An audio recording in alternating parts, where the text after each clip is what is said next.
In this video, I'm going to show you how to post pictures on Reddit. So the first thing you have to do is you have to go to reddit.com and you have to sign into your account. So I already signed into my account. And if you don't have an account yet, make sure you make an account, because if you don't have an account on Reddit, you can't upload a image.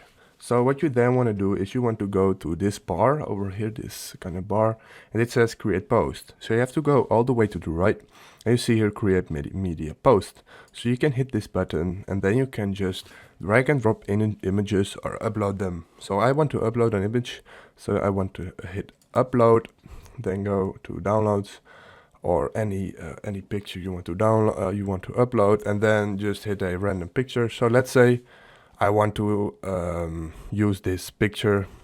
I hit it twice, and as you can see, it's uploaded. So now I'm going to add a title. So this is just an example, so I'm going to type some random stuff.